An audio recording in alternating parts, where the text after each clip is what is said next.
Welcome, fellow Kiss fans. Welcome to It's All For You Demon, celebrating the fun of being a Kiss fan. My name is Rick, and last night was the opening night of the 2019 End of the Road Tour in Vancouver, British Columbia at Rogers Arena. And between the secrecy of this tour, the conditions of Paul's voice, and the rumors of backtracking, not to mention the bit of news we got 2 days ago with Ace Frehley's expose, if you will, towards Gene and Paul. This opening night of this tour really had me on pins and needles. I was actually very nervous for last night. Woke up this morning, got on Instagram, watched all of the footage that tons of people shot, and I have to say, I'm loving every minute of it. Let's start off with the stage. Months and months and months ago, when Gene first announced that Kiss was going on a end of the road 3-year-long tour, I originally said I was very hesitant of what they were going to do. One thing I did not want was I did not want a stage with just huge screens. Last night, the stage does have one gigantic screen and then a multiple array of smaller screens that kind of hover over the entire stage. For some reason, it works. I was not disappointed with that. That was one of my big things going in. I did not just want to see screens and that's it. I really wanted throwbacks. I really wanted the old Alive 2 stairs. I really liked the Revenge era. I really liked the Tank Creatures era. But I know I'm not going to get that stuff. I really just did not want screens. We got screens, but for me, it works. Next, I really think this stage has a 79, 80 vibe to it. And a lot of that had to do with the opening number, Detroit Rock City, when Tommy, Paul, and Gene are being lowered down on their platforms. Those platforms had a purple neon light around it, or it might have been pink. Whatever it was, it totally reminded me of like Roller Rink, and it totally reminded me of Dynasty. We all know I love Dynasty. So to me, the stage had a very throwback feel to it, even though it was new, even though it was very technologically advanced, and even though it had a ton of screens, it had an old school feel to me. It had a feel of something we would have seen in 1980 in a futuristic Kiss world. And I loved it. Next up, the set list.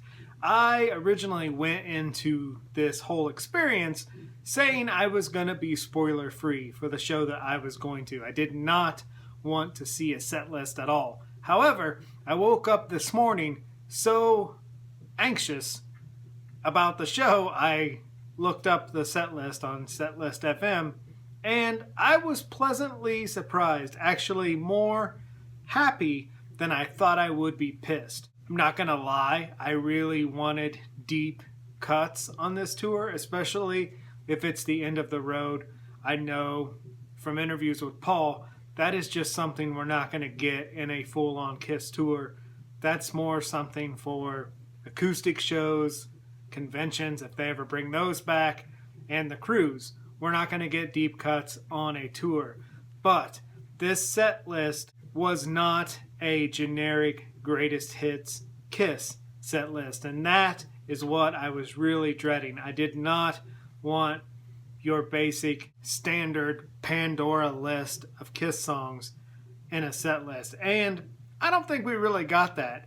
Inclusion of songs like Say Yeah is pretty awesome, and as far as I'm concerned, I thought the set list was pretty cool. All in all, I'm no longer worried. I was very hesitant for this tour to start. I was very nervous. I didn't know how it was going to pan out, and from what I saw, clip-wise, from what I saw picture-wise, and from what I read about the set list, I think it's pretty cool. I like that Eric sings Beth at the piano. I thought that was cool.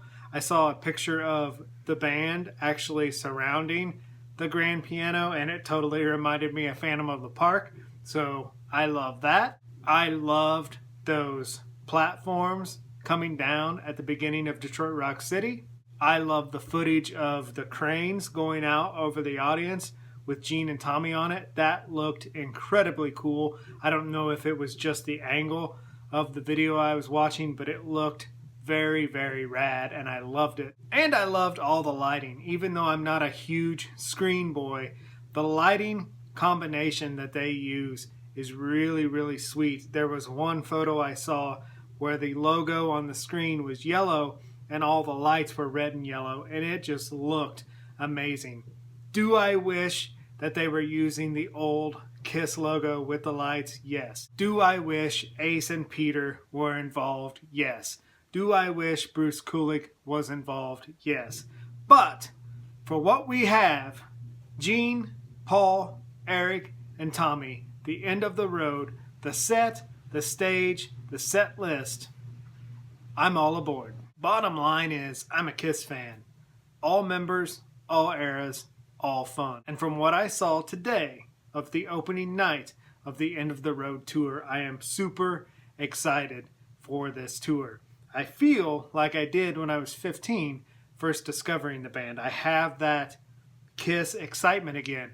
I don't know what they did, but whatever they did, it worked. I'm excited, and it's a good feeling, and I have a smile on my face because it's going to be an amazing tour and an amazing year to be a KISS fan. Thank you for hanging with me. Take care, be safe, never stop having fun, and I will talk to you soon.